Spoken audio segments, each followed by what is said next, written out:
Hey guys, welcome to day 8, power rule of derivatives. The power rule is a very powerful rule that we have with derivatives. That's not why they call it that. It has to do with exponents, that type of power. So I want to just show you a couple of the answers from the homework, right? We're going to skip the limit part on two of them. I will want to look at the limit definition on one of them. So when we had, and a lot of you guys already have kind of figured out the power rule. If you haven't, we'll get it nailed down right now. So taking a look at the problem 2 and problem 3 from our homework.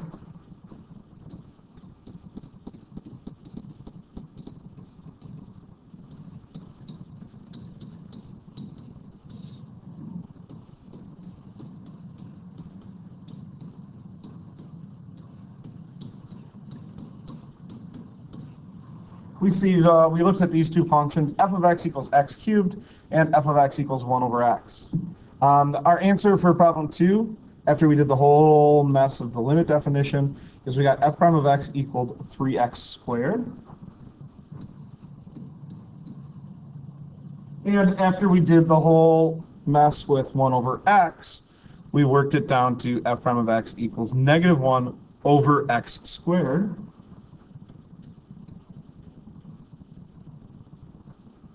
So we saw these two answers.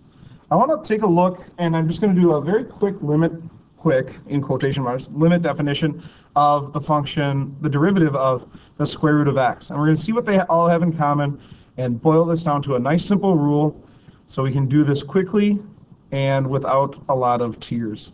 So let's take a look at f of x equals root x.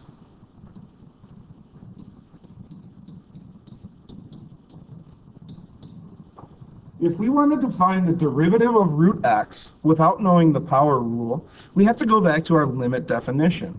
So let's take a look at f prime of x of this function, root x, in terms of a limit definition.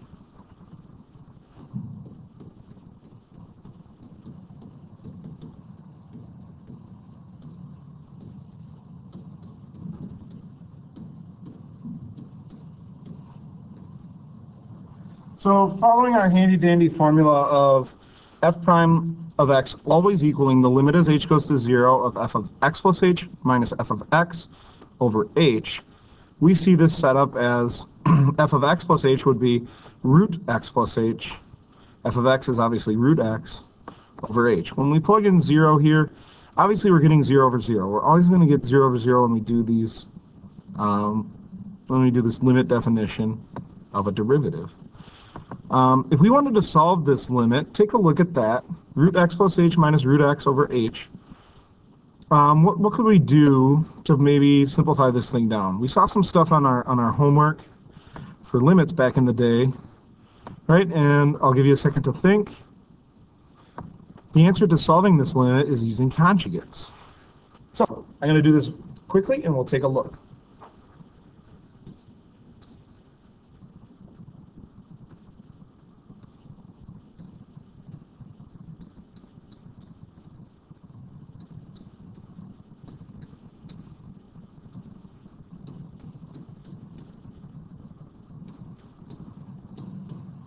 We're going to multiply the top and bottom here by root x plus h plus x. And we're just going to crunch this thing out. When we do this, here's what we get.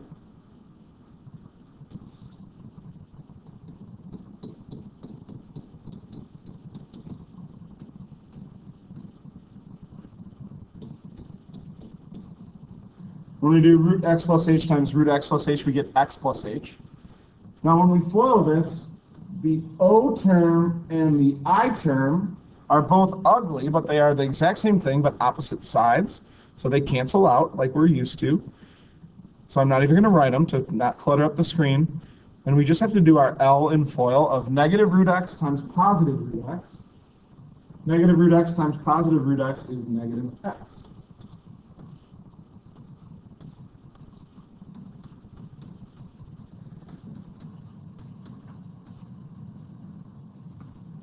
As we see, after we do this conjugate method, we see that something's going to cancel out on top.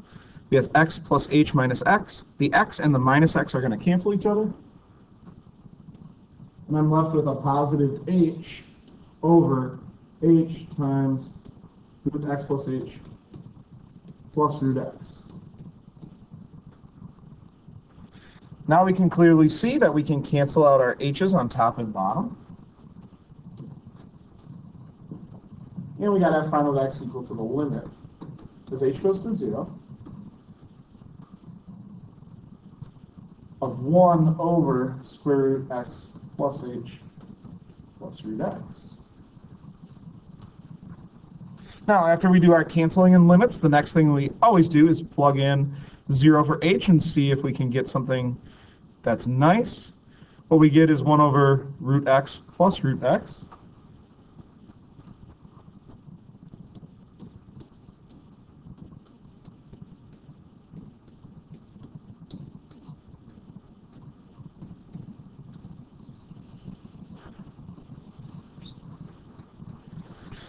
Solving this thing in its entirety, we end up with an answer of 1 over 2 times the square root of x. Root x plus root x is just being 2 root x. Okay, now the question is, how can we come up with a rule that's going to allow us to do these problems, not only the simple ones like x cubed or 5x squared, but even the more complicated ones like 1 over x or root x or the cubed root of x to the 5th. How can we do all those derivatives in a short way? Well, here's what the power rule is saying.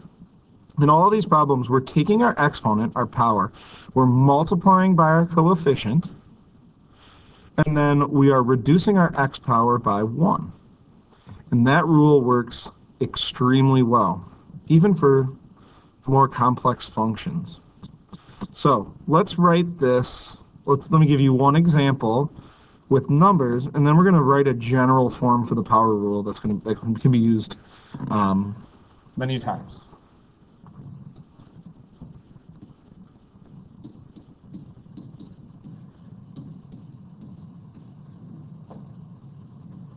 So take a look at the function f of x equals 6x to the 5th. Now this would be a real pain to do a limit definition of a derivative of, because we'd have x plus h to the 5th power.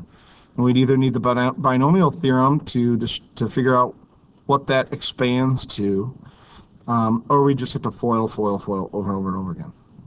Either way, not fun. What the power rule says is we take that power of 5 and multiply by a coefficient of 6. 5 times 6 being 30. Then we have to remember to reduce the power of x by 1.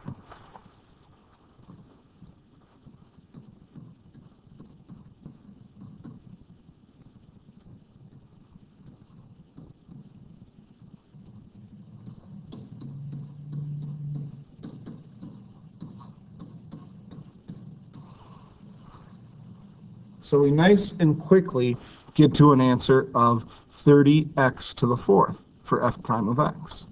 And this is correct, right? I'm not going to go through the whole limit definition to prove that, but that is the shortcut. So let's not use 6 and 5. Let's use letters to help get us a nice general form for our notes that we can always refer back to. Here's the general form.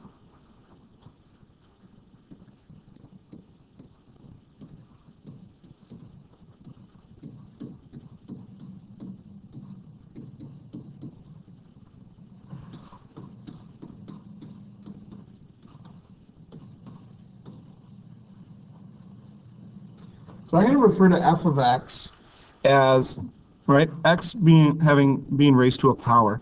I'm going to refer to f of x as ax to the n power. Now, what would our derivative look like instead of using 5s and 6s and other numbers like that, using a's and n's here? Well, once again, I need to multiply my power by my coefficient. So f prime of x here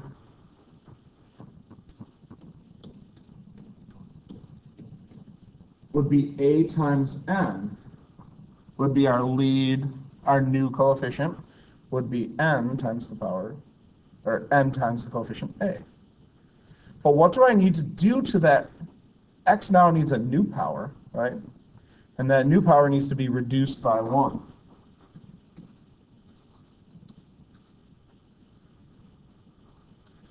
So we think of this as f prime of x equals an, our new coefficient, the previous coefficient times the power, times x to now the n minus 1 power.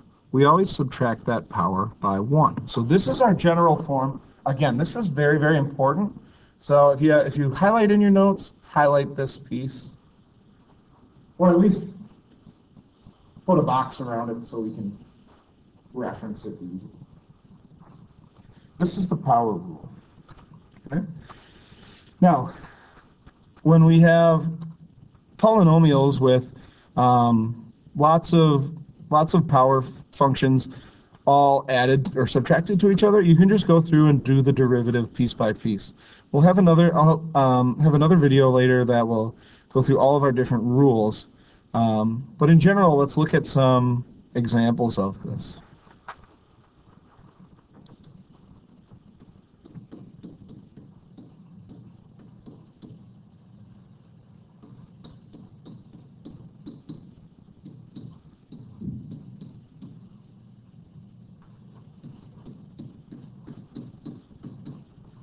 So go ahead and try this one on your own.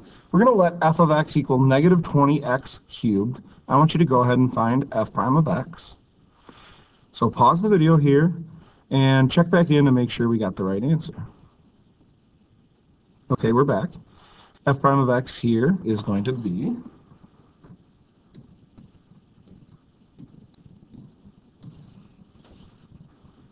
we end up with negative 60x squared. We took 3 times negative 20 and got negative 60, x to the 2 power, x squared. Let's try another one.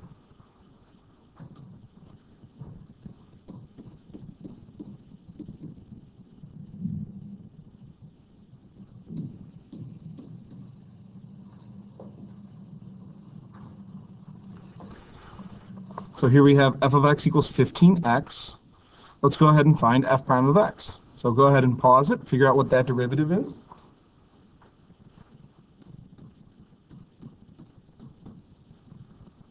Even though we don't see a power written here, we know that when we write x with no superscript there, we know that it's to the first power. 1 times 15 is 15, and we end up with 15x to the 0 power. But x to the 0 we can just think of as 1. So we have 15 times 1, so we get 15.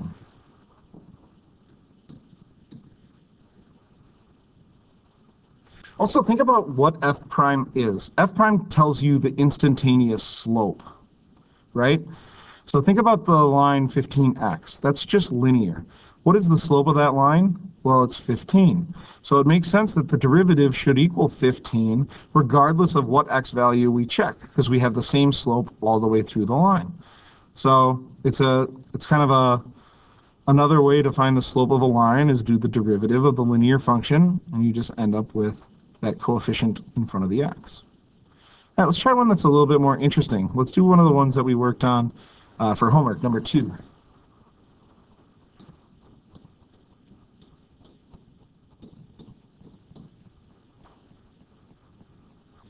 When we look at the function f of x equals 1 over x, what we see here is this is not in what I like to call an ax to the n form, like we have in our general form. But even though it's not in that form, we can put it into that form very simply. We just have to know our exponent rules. Another way of writing 1 over x is 1 over x to the first.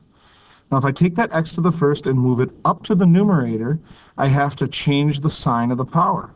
So 1 over x is really equivalent to x to the negative 1.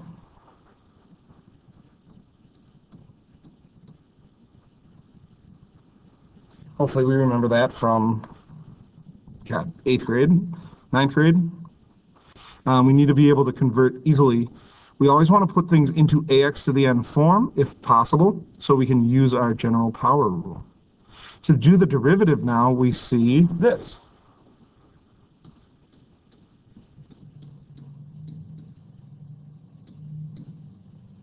We multiply our power out front of negative 1, x, And now we have to reduce our power by 1. So we have to do negative 1 minus 1. Negative 1 minus 1 is negative 2.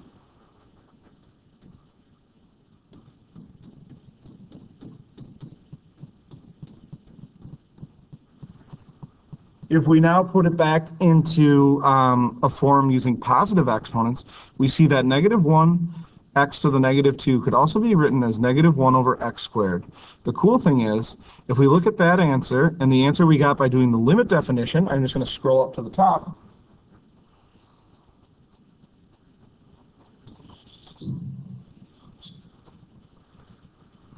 We see that now we can cut this limit definition. We don't have to use this limit definition because we know the power rule. So we see that, oh yeah, when we did the whole limit definition, that miserable thing that we did, we ended up with negative 1 over x squared. Well, we can just do the power rule and make that much, much simpler.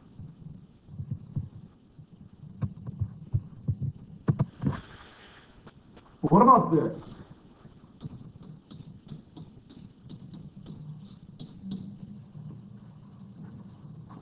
What about f of x equals the square root of x?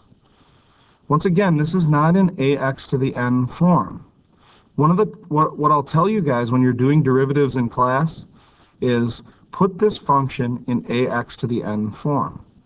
If we put root x in ax to the n form, we think about what power does a square root correspond to?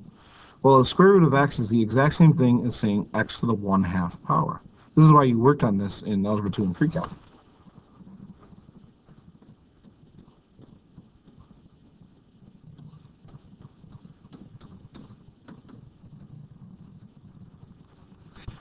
Now, now it's an ax to the n form, even though n is a rational number, it's not an integer.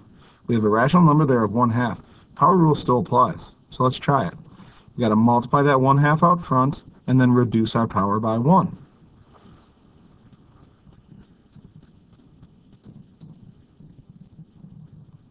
Now, what happens when we reduce this power by 1?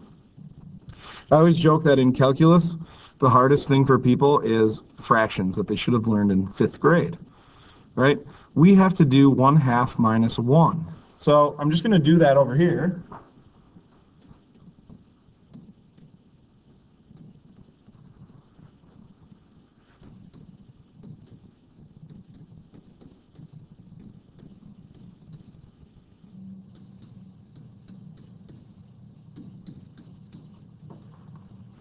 We see that we end up with, when we do 1/2 minus 1, right, we have to make common denominators. 1/2 minus 2/2 is negative 1/2. We're going to get really, really good at doing fractions quickly without having that be a hiccup for us. Now, to put this into a form with positive exponents, I need to move that x to the negative half down to the denominator where the 2 is already hanging out. So when I do that, it looks like this.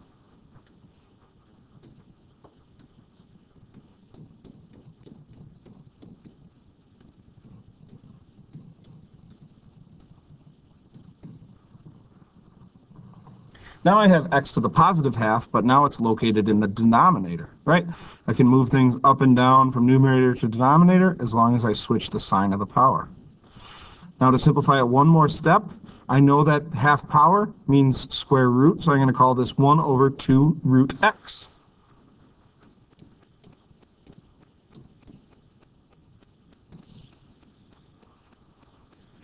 And once again, I see an answer of 1 over 2 root x, which is the exact same answer I got by doing the whole limit definition of the derivative, by proving it using the limit definition of the derivative.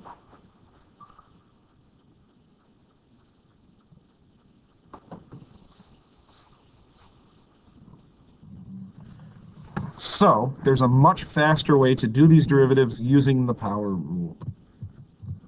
I'm going to show you one more example here before I end this video.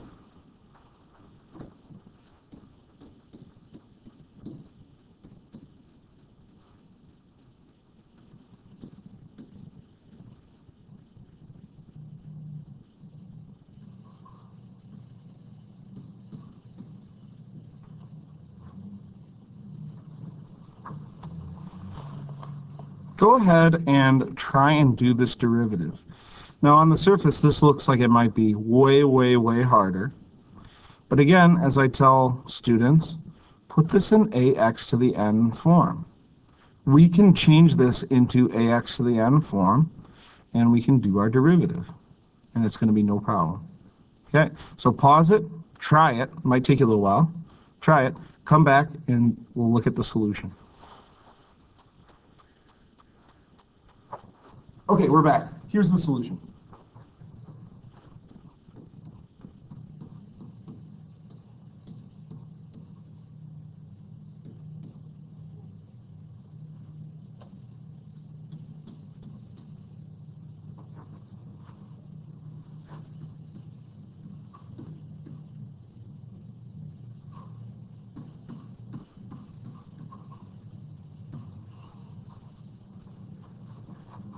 So first off, the cubed root of x to the fourth could be written as x to the 4/3 power.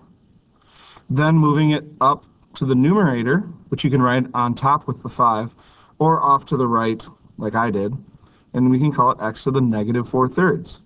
To move it up, all we have to do is make that power negative. Now we can execute our derivative by using the power rule. Oh, one note here. Notice as I was changing around that function to eventually become 5/2 x to the negative 4/3, notice I kept writing f of x equals, f of x equals. What I was doing there wasn't the derivative.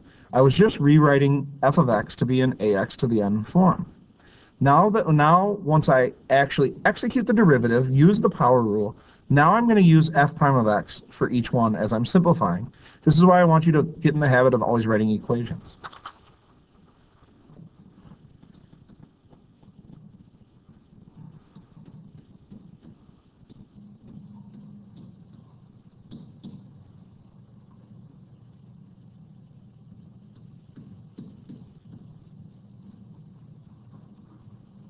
So I'm going to multiply that negative 4/3 up front times the 5/2, and I'm going to reduce the power by 1. Negative 4/3 minus 1 is the same as negative 4/3 minus 3/3, which is negative 7/3. Simplifying this front,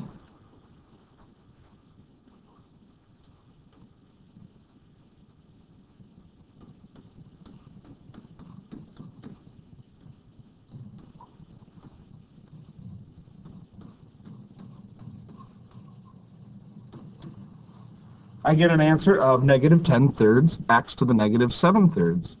Now, on the test, they might write it with positive exponents. If we wanted to write this with positive exponents, no problem. Throw that x to the negative 7/3 down with the 3 in the denominator and change it to a positive 7/3.